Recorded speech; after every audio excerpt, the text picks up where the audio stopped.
Hey, hey, everybody. Happy Sunday evening. How's everybody doing this morning? Thank you guys so much for joining me this Sunday night for Soulful Conversations. My name is Sharika Matthews, and I will be your host for tonight. I just want to thank each of you guys for joining me here. I'm just really excited about this conversation series that I want to start with everyone, because there are just some things that a lot of us are dealing with and we're not talking about it, and it's really holding us back. And so the purpose of these conversations is to bring these topics to light and to bring them to the forefront so that we can just talk about it, get it into the open, and create solutions and also implement them into your life. So if you haven't done so already, please hit the share button below and share this with your friends and family. There's a couple things that I know. Number one, there is absolutely nothing new under the sun. Meaning that if you feel as if that you are struggling with this situation, 9 times out of 10, at least 3 people that you know are struggling with the same thing. And then if you feel as if that this information is transformative for you, then chances are that there are people inside of your circle as well who will be transformed by the information I'm sharing here tonight. So go ahead and hit the share button and share it with your friends and family so that we can all share and partake of this conversation. And also go ahead and grab pen and paper. This is going to be one of those things where you're going to want to take notes. You're going to want to write down your questions in case you have questions, so we can come back to them later and answer those questions for you. So tonight's topic is our first topic of Soulful Conversations, and that topic is simply, what do you do when you're feeling uninspired, unmotivated, and simply blah about life, meaning you have no energy, no get up and go, no real anything about your life right now.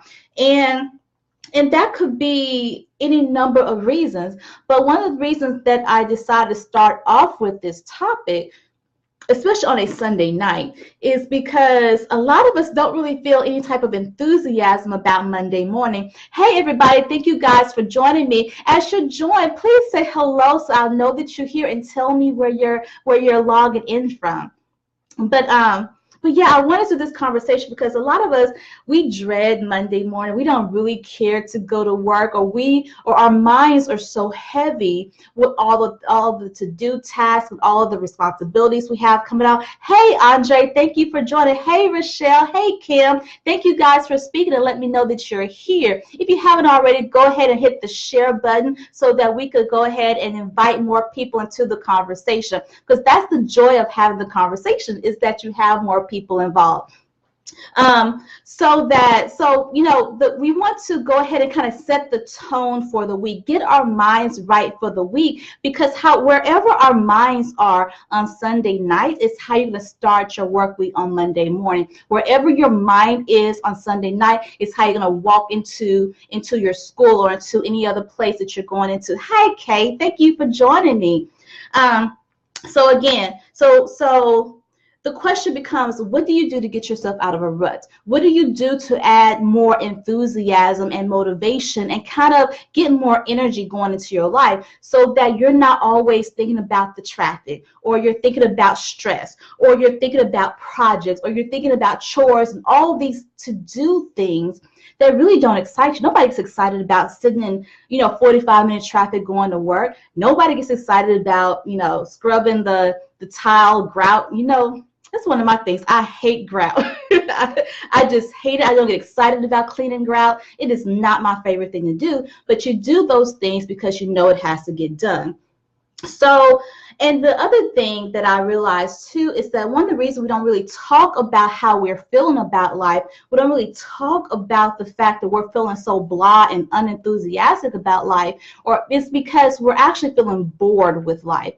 And you're like, how can I feel bored with life when I have all these things to do? I have no right to feel bored when I have a business to run, I have a job to go to, and I have a wife and kids to take care of, or I have a husband and kids to take care of. I have all these things to do. Why am I still feeling bored? Why can I not get out of bed in the morning? Why is it every time Saturday and Sunday gets here, all I want to do is nothing? So we're going to address all of these questions here this evening. But before we get into the meat of the conversation, I know that there are some people watching this video, this live stream, who are new to me. So I want to introduce myself. My name is Sharika Matthews of Live Life Beyond Barriers. Hey, Maisha. And who I am and what I do is simply I am a life and relationship coach. But what I really do is that I coach and I serve women who have really lost a sense of themselves by always giving so much of themselves to their jobs, to their responsibilities, and to their relationships, all the way to the point of that they have lost their purpose in life. They feel as if they have lost their way in life. So my job and my purpose is to help you rediscover who you are, rediscover your purpose in life so that you can show up in life and be the woman that God created you to be. And that's really it, because when you realign yourself with the purpose with whom God created you to be, all other things begin to fall into place. That's when you discover more joy, more happiness, more peace, more enthusiasm, more of everything. You really begin to get that strut back in life. Did you know how we ladies walk when we have on some cute shoes and a cute outfit? We begin to strut. We got our hair done, our nails done too. Yeah, we began to strut. So that feeling that you get when you are looking good and you're feeling good on the outside, I want to make sure that you're looking good and feeling good on the inside so that when you show up into a place, everybody take notice. You change the atmosphere. You set the tone. You are walking unapologetically in who you are and in who you were created to be. So that is really what I do. And I ended up in this space by going through my own learning process so that I could share with you more of the information, not just from what I have read in the book or what I learned from getting a coaching certification. I share with you things that I have learned myself, I have practiced myself, and implementing in my own life. So that is who I am and that is what I do. And that is why I want to start with this particular conversation tonight, because everything else that we're going to talk about during the Soulful Conversation, if you do not reignite that fire in your life, if you do not get clear on what's going to get you up and out of bed in the morning, then everything else is going to really fall on deaf ears, because you really have to re-spark that it factor in your life in order to apply everything else in it. So that's why we're starting here today.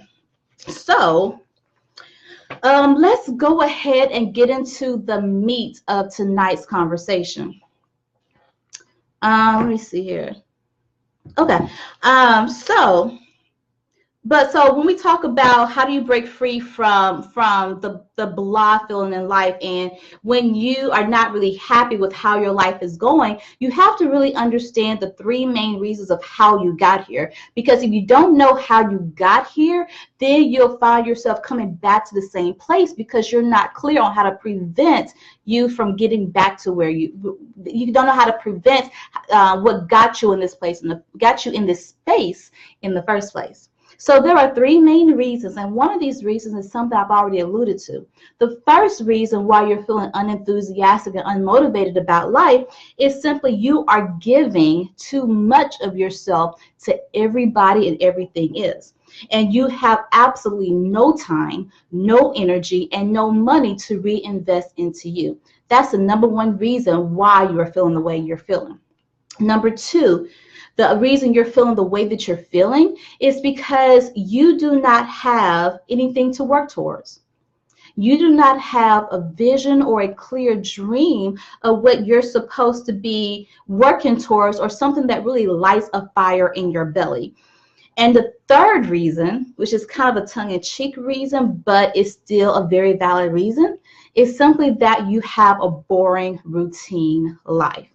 You see, some of us find comfort in routine, but that routine is the very thing that could steal your joy. That routine is the very thing that could steal your fire in your life. Hey, Denisha, thank you for joining me tonight. So those are the three main reasons why you are feeling the way that you're feeling right now. But the one thing I want you to notice that's a common thread between all of these reasons, the common thread is you. Meaning that you are the common denominator, meaning that you are the one who can change your life. Because out of all of these reasons, the job, the titles, the responsibility, the kids, the boring life, and the vision, the dream, some of those things you really cannot change in and of itself. But the only thing that you can change is you. And the only thing you can control is you. So when you begin to take ownership of you, your energy, your spirit, your actions, your words, and your thoughts, then you'll be able to change all these other things. So what are some things? What are those things you can do to shift how you're feeling today? What are some things you can do to get out of this rut, to get out of this blah feeling, to kind of get out of this icky place that you're in? Because the place that you're in right now doesn't feel good. It might not even feel any kind of positive way. It may just be the absence of energy, the absence of emotion, the absence of feeling. So how do you get out of this place and get to a place where you're feeling more life? So what I want you to do, if you haven't already, go ahead and grab pen and paper. But the way I'm going to present this information to you, I'm going to go from very serious things you can do to begin to shift how got this little hair. There we go. Nope. Help me out here. There we go. Ah, there we go. You know, the camera's kind of backwards, so there we go. Well, it'll be all right. Just that one hair. Oop, this way. Oh, sorry, y'all. There we go. There we go. All right, got it. Okay, so you know how that one thing, just if you don't fix it, it's just gonna bother you the rest of the day. All right, so okay, so the way I'm going to present the solutions that you can implement in your life, I'm going to go from the very serious things that you can do to some of the fun, out of the box things that you can do. So, you know, when we talk about solutions, it doesn't always have to be heavy work. Some of the solutions are going to be fun and energized that you can do. So I'm going to go from the serious things all the way down to the more fun, out of the box things, okay? So number one, I have a whole list, you guys. Like really, I hope that you guys have paper and pencil. So number one is simply get some rest. When you are in this place where you're feeling unenthusiastic, you're feeling bored and stuff, half of the reason is like we said before, you've given so much of yourself to your job, to your kids, to your husband, to your wife, and to everything else where you are physically drained. And it's absolutely okay for you to take a break. It is absolutely okay for you to take a nap. As a matter of fact, I recommend that you schedule a nap time for yourself.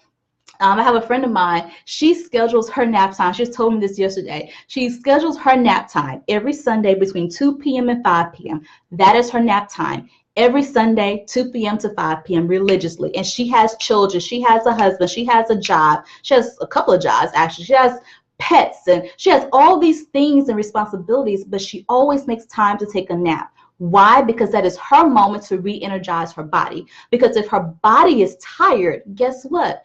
No matter how sharp your mind will be, your body is the venue, is the corridor that your mind actually works through. Your spirit works through your body. So you have to make sure that your body is rested. So the first thing is to simply just rest. Allow your body to rest. Second thing, number two, recenter yourself and reconnect with your vision. Like I said before, the reason that you're feeling this blah kind of feeling is because you have nothing to work towards. You know, one of the things I always tell the men that I date is that I enjoy having something to look forward to. So I enjoy plans. Spontaneity is great for a lot of people, and men specifically usually thrive on spontaneity. But for me, let me know that we're going to go out on Saturday and today is Monday. That gives me all week to feel excited and to build up that energy, that momentum, and that expectation about spending time with you on Saturday. And life is the same way. You have to have something to look forward to. Hey, Rhonda, thank you for joining me. You have to have something to look forward to. You have to have something to work towards. Because if you're not working towards anything and you're only doing chores, you're only taking care of the bills, you're only taking care of the kids,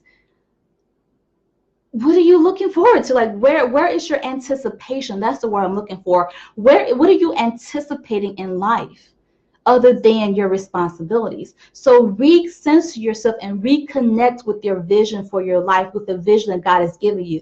And you simply do that through prayer. You have to get it. Well, no, if you decide to be one of those people to set aside every Sunday between 2 p.m. and 5 p.m. for your nap. So take time like from 1:30 to 2 to sit down, get quiet, recenter yourself with God and say, okay, God, what is the vision that you have for my life? Like, I remember you gave me something 28,000 years ago, but refresh my memory so that I could start moving towards that. Which brings me to my third thing is you have to write the vision and make it plain so that when you read it, you can immediately run with it. Meaning that ask for what you want, take action on it, and make room for it. So you have to actually create a vision of what you want your life to be like. Hey, Rachel, thank you for joining me, beautiful. You have to make time. You have to get clear on what you want. Like, I know you have a lot going on, but think about this. You're married or you're a single mother with kids, or you're an entrepreneur and you're starting a business, but you're also taking care of your aging parents, or you're taking care of your nieces and your nephews. You have these different responsibilities. But think about in your mind, ideally, what is it that you would want to, how would you want your life to go? What is a typical day in your life? So my vision for my life, like the thing that excites me in the morning and gets me up every day, is my ideal of freedom. That is what I work towards. I work towards financial freedom and time freedom because that is what I value the most. And so my ideal life is getting up every morning at 8 a.m., immediately going to my sacred space and doing my spiritual work, then go and spend an hour and a half in the gym to get my body right. Then I'll come back, take care of my personal hygiene and everything, and then go throughout my day coaching and teaching other men and women in order for them to be who God created them to be. So forth and so on. And so I have a very clear vision on what it is that I want my life to look like. And based on what I want my life to look like, and based on what God has given me for the vision for my life, I write that down. And then I take action towards, okay, so if I want all this freedom in my life, what do I need to do to create room for that freedom? So what you want for your life may not be freedom. What you want for your life may be more children. What you want for your life may be less responsibility, you not being the only one taking care of your aging parents. What you may want for your life is not having to work so hard at work, but still making more money. So you have to get clear on what you want. When you are clear on what you want for your life and writing it down and then create action for it, then you can begin to move in the direction. So now you have something to look forward to. You have something that you're working towards, and now you have this anticipation of your life getting better and better every day. So that's number 3, is to write the vision and make it plain so that when you read it, you can run with it. Number 4, examine your beliefs. Hey, Rhonda, you say you are so speaking to me. I feel so, oh, yes, you're welcome, Rhonda. And kind of, we just getting started. And I put it in this sequence for a very specific reason. It's really kind of how you have to start here or really start at the bottom, laying the foundation. And as you lay the foundation, then you could add the structure, then you could add the roof, then you could add the sheetrock, then you could add the furniture, all the other stuff. So there is a reason why I'm giving you this information in this specific order. So thank you for sharing that, Rhonda. Number 4, examine your beliefs. Part of the reason, too, that you are not really enjoying life is your belief system. I hear, even among some of the people that I associate with, our belief system is such that, oh, I can't do that, or, oh, I'm always stressed, oh, things are always going to be like this, or, you know, you're so used to thinking a certain way, and what you're really thinking is a thought process of defeat. You count yourself out before you even do anything differently. If someone presents an alternative to you, like, well, why don't you ask for help for taking care of your aging parents? Well, your first response is, oh, I can't do that. They won't take care of my parents the way I will. Of course not. They're not going to take care of your parents the way that you're going to take care of your parents, because they are different people. They have different skill sets, but it doesn't mean that they are not qualified to help you take care of your parents. Some of us had all these responsibilities to ourselves that don't really belong to us, or we always believe that work is going to be hard. We always believe that kids are going to be stressful and rambunctious, and marriage is so hard, and you have all these beliefs that you pre-programmed in your brain, and whatever you believe is how you're going to act and design your life. So take a look at your life right now and ask yourself, what belief system have I believed for so long I don't even recognize, but it's guiding my life? Yes, yeah, Rachel. Yeah, all of these things are true. Because, and I hear this with women a lot. I'm going, do you realize the conversation that you're having? So that's really it. When you examine your beliefs, monitor your inner conversation. Monitor your inner conversation and understand what's happening in your mind. Yeah. And so here's the trick to help you with that, Denisha. You say you struggle with this badly. To help you with that, an exercise I recommend is do a brain dump at the end of each day. Or if you have a phone, there's usually a voice record on your phone, right? So in the mornings, record how you feel and what you think. During your lunchtime, record how you feel and what you think. And then at the end of the day, record how you feel and what you think. And what you're going to see that over the course of just a few days, there's going to be a running theme in each of those thoughts. There's going to be a running theme in how you feel. And then you'll be able to discover that limiting thoughts or that limiting belief. And really all you have to do, and I get this from Marianne Williamson and what's that book? I've got the name of the book. A Return to Love. And, a lot of her teachings are based on A Course in Miracles, but it is so true. You have to shift your perception to a perception of love. Oftentimes, our perception is a perception of defeat. Oftentimes, our perception is a perception of fear. Oftentimes, our perception is a perception of doubt. But when you shift your perception to a perception of love, meaning that you are seeing everything through your spiritual eyes, meaning that you know that God is allowing certain things into your life for your good, not for your destruction, not for your setback, not to make you tired, not to make you stressed out. When you begin to shift your perspective to that and realize, okay, there may be a different way for me to look at this situation. There may be a different way for me to feel about this situation. There may be another way for me to operate in this situation. Then you can begin to release some of that stress, release some of this heaviness that's been weighing you down, that's stealing your joy, your happiness, and your energy out of your life. So examine your beliefs and shift your perception about who you are, about what the situation is to you, and how God is using that for your life. So that's number 4, examine your beliefs. Number 5, now I alluded to this just a second ago. What are you holding on to that's weighing you down? Think about that. What are you holding on to that's weighing you down?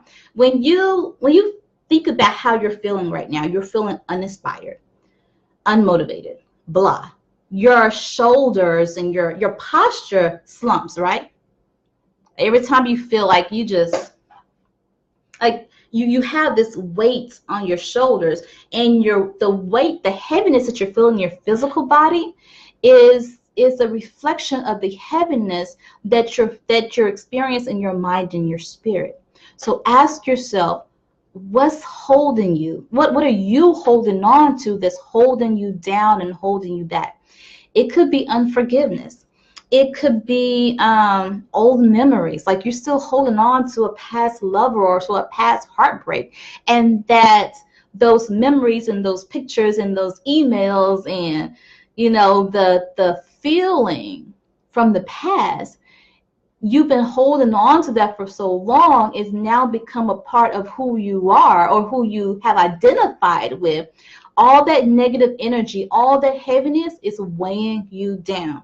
So what do you need to let go of so you can feel free, so you get your energy back, so you can feel that life flowing back through your body? What do you need to let go of? That's number 5. Number 6, don't be so hard on yourself. Simply don't be so hard on yourself. You're not supposed to have it all together. I know very few people, I don't even think Oprah has it all together.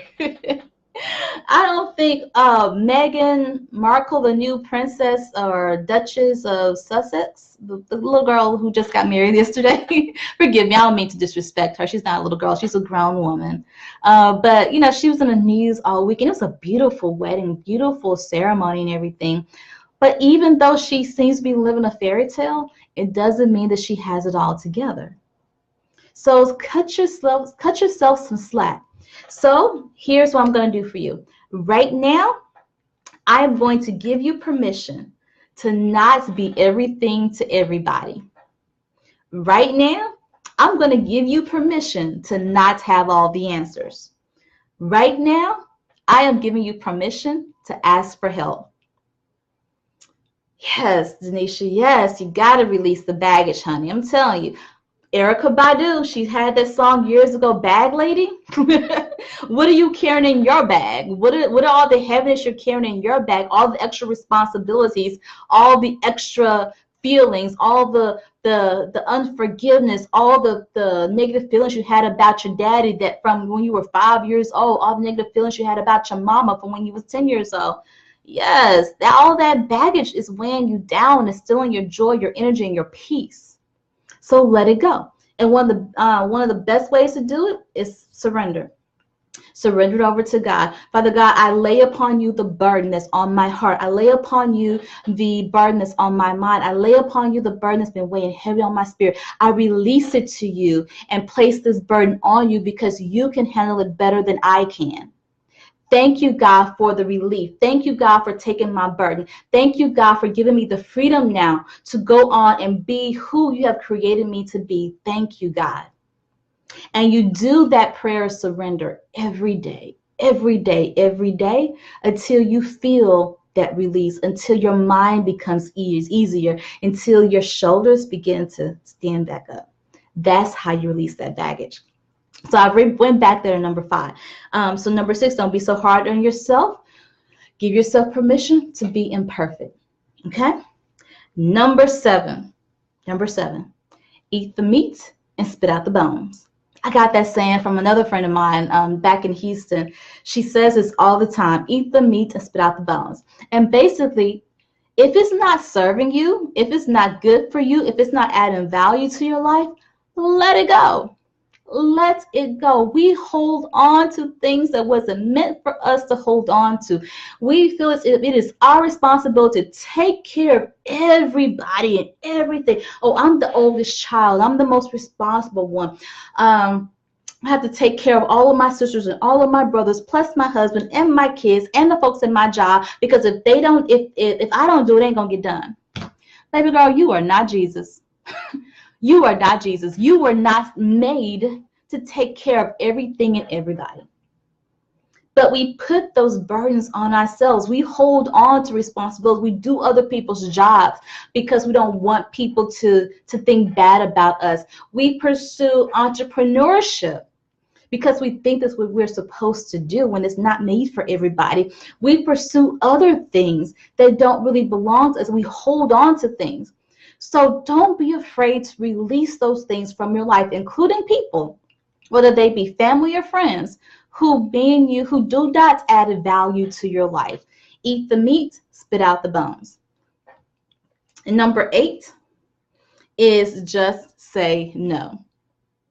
We got to say no more often. I'm going to tell you a funny story. I was in a meeting one time, right? I went into this meeting. It wasn't my meeting. Someone else was hosting this meeting.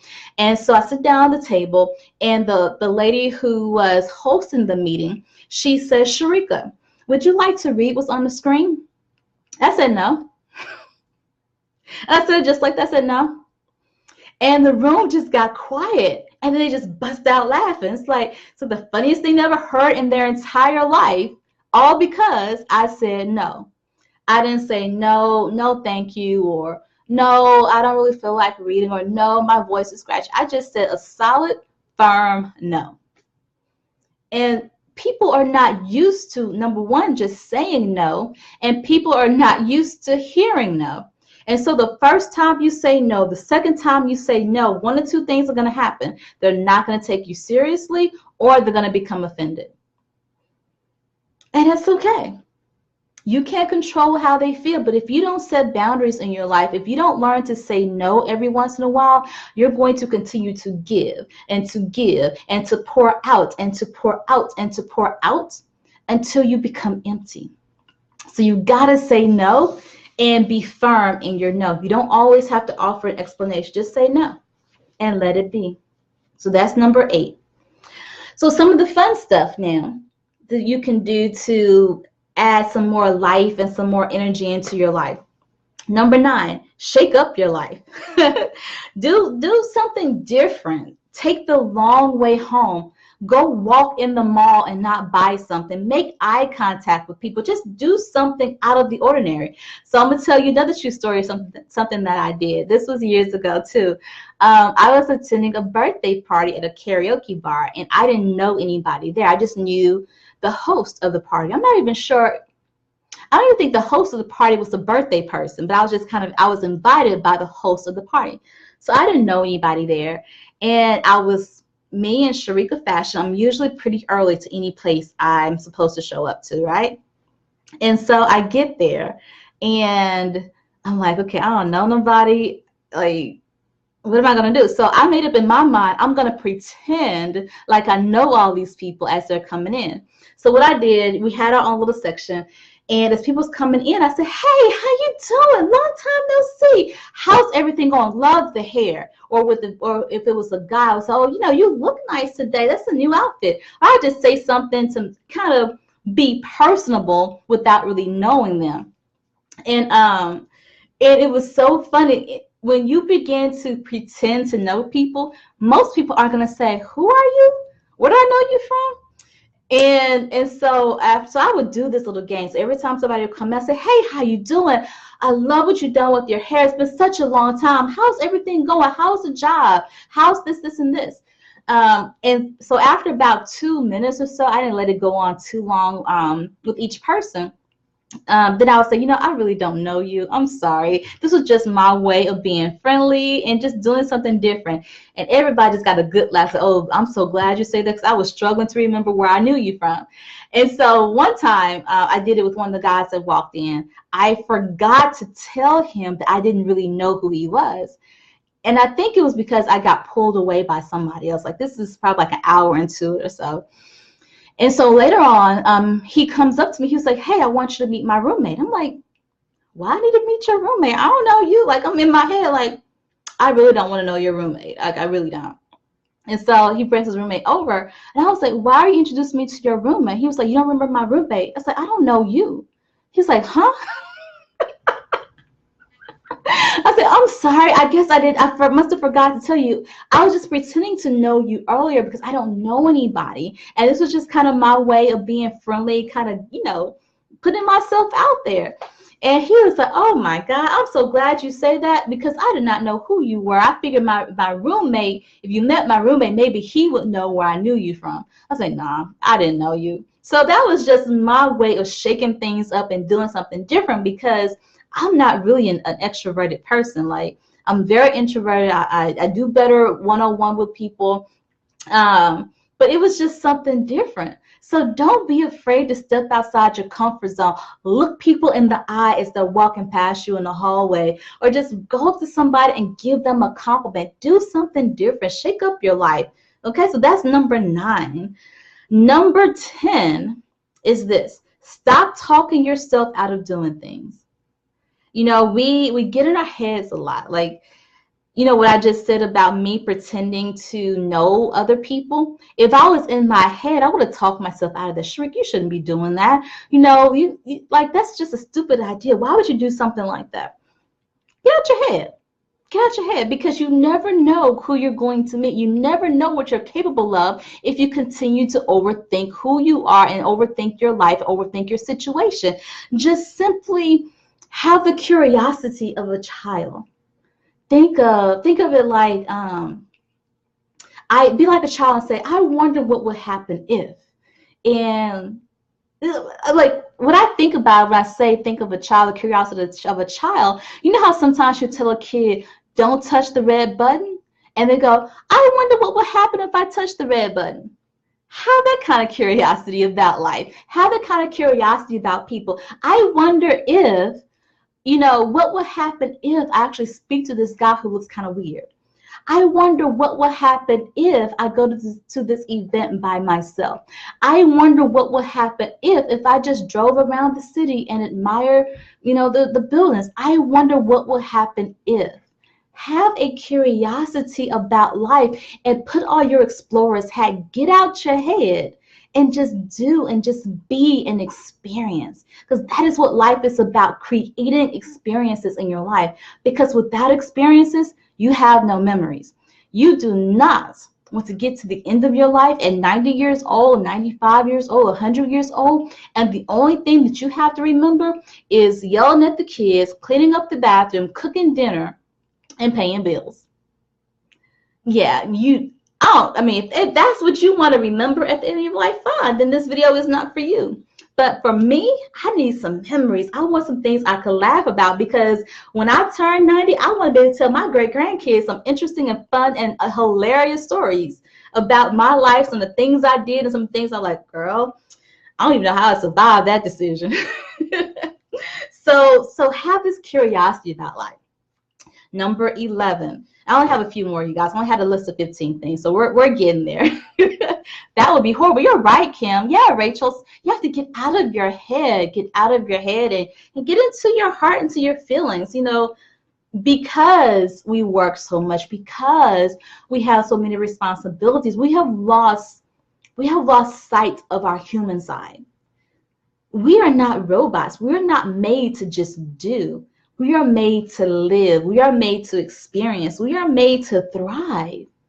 But you cannot do that if you shut down your senses. You cannot do that if you shut down your feelings. You cannot do that if you shut down your human side. So get back in touch with the human that you are, not the titles and the roles and responsibilities. Those things are good. It's a part of being an adult, but you are more than just your responsibilities. You are more than just your title.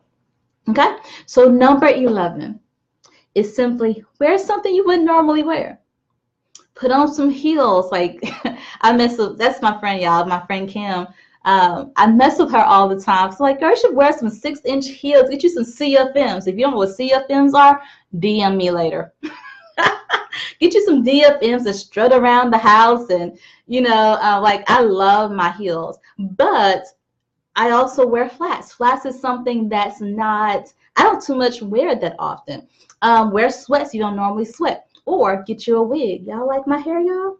This is a wig, and I love it. And there is absolutely nothing wrong with wearing a wig. There's absolutely nothing wrong with wearing a weave or whatever it is. Switch things up. And I love it when I switch up my hair too. I'm going to switch it up for y'all tomorrow. I'll put on a different one too. But I love to switch things up because it's just a form of expression, and it keeps people guessing. Have you ever like switched up your hair and you went from long to short, from short to long, or you went from black to blonde or black to whatever, and you get all kinds of attention? Or wear bright red lipstick or orange nails. Do something different. You know, sometimes, again, we get into this routine because it's safe, it's familiar. But if you want to break the monotony up in your life, change your nail polish. Get a different color lipstick. Get a wig, $25, y'all. And it's big head friendly. It's all about enjoying who you are and finding different ways of expressing your life. That's really all it is. So wear something that you wouldn't normally wear. Number 12, go to dinner in a different part of town. And I want you to do this. Have a different course of your meal at different restaurants. So this is something that Kim and I think we did this before too, right? We like had our soup and salad at one restaurant. We had appetizers at another restaurant. Then we had our main course at a different restaurant. And then we went and had dessert at a different restaurant. And in Houston, it's kind of easy to do because there are these city centers where different restaurants are. So it's easy to like walk from one restaurant to another. But you can do that in any city. Heck, you can do it in the mall if you want to. You can, go and yeah, Rhonda, co-workers, right? Their faces are always, how'd you do that? You cut your hair? How'd your hair grow back so fast? Yeah, that's exactly what the coworkers do as well. But when you go out to dinner at different places in different parts of town, guess what? You're going to be exposed to different people. Go to restaurants that you think you cannot afford. Go to restaurants you think you cannot afford. Why?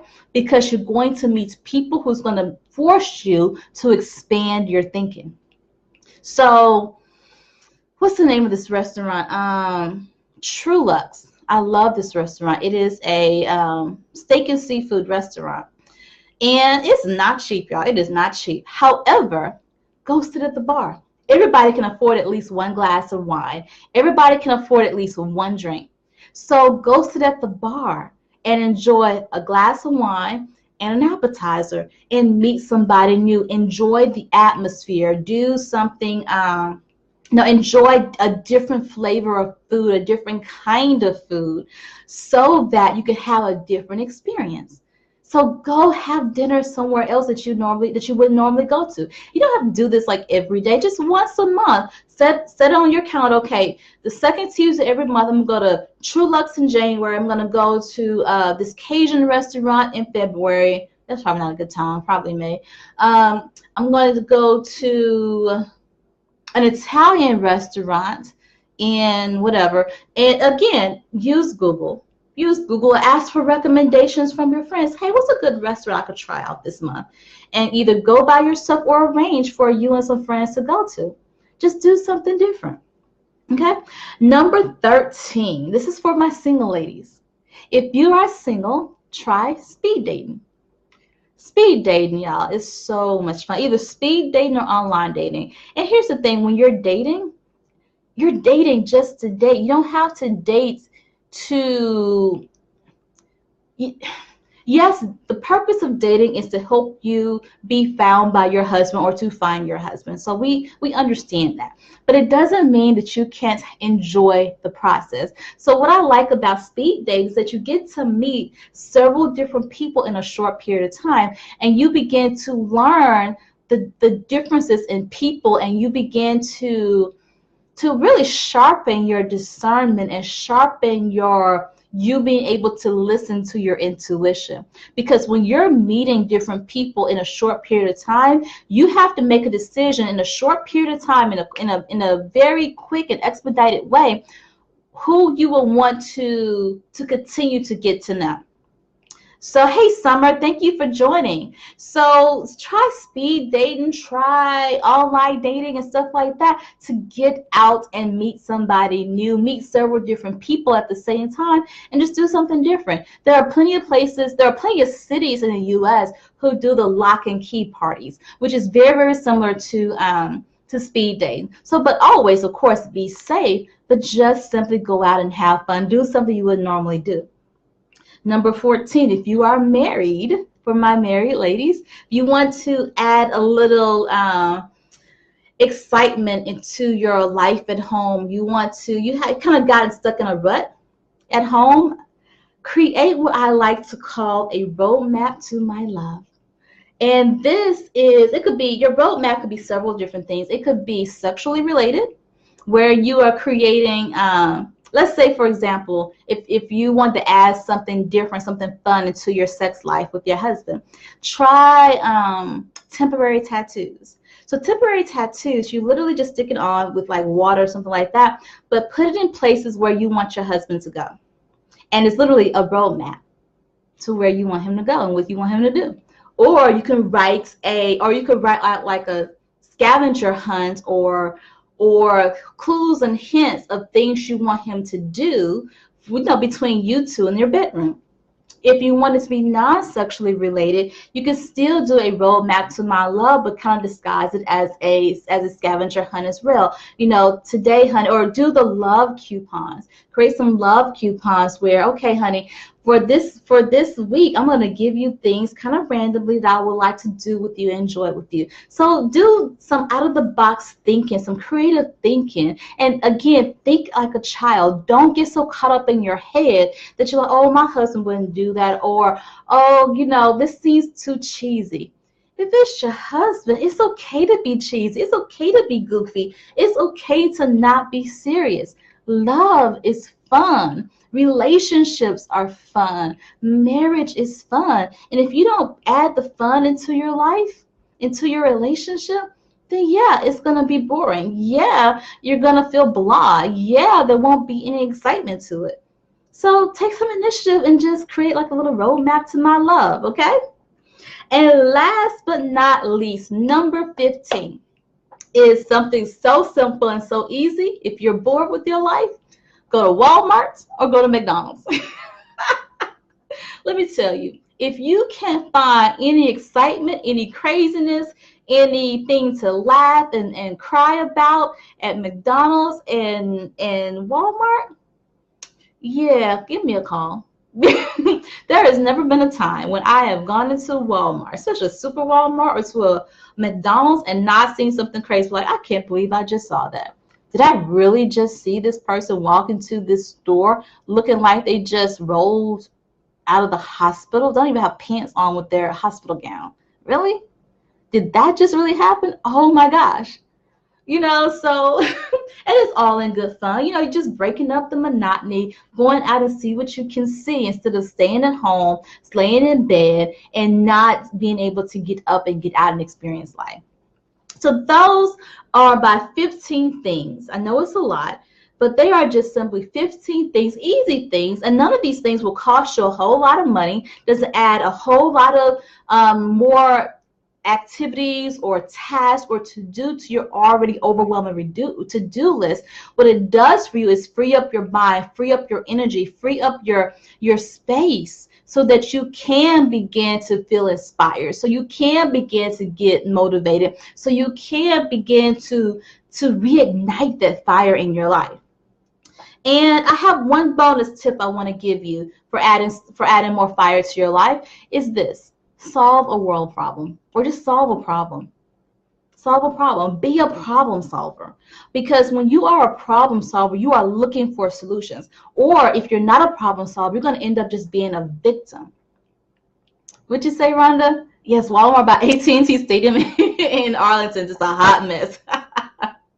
Yeah, actually, I think I have been to that Walmart, actually. That is funny.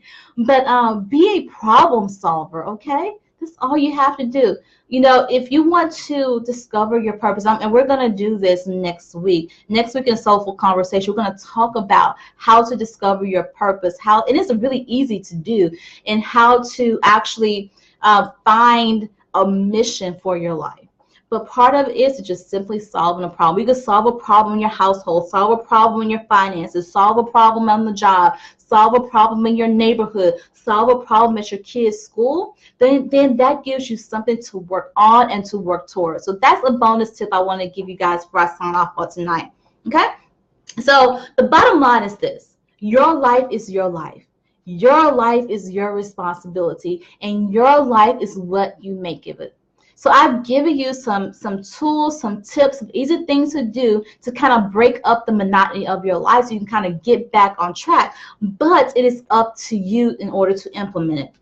Your life does not have to be boring. Your life does not have to be this pay bills and doing chores and running around. Your life can be so much more, but you have to take one step at a time in the right direction in order to create that kind of life for you.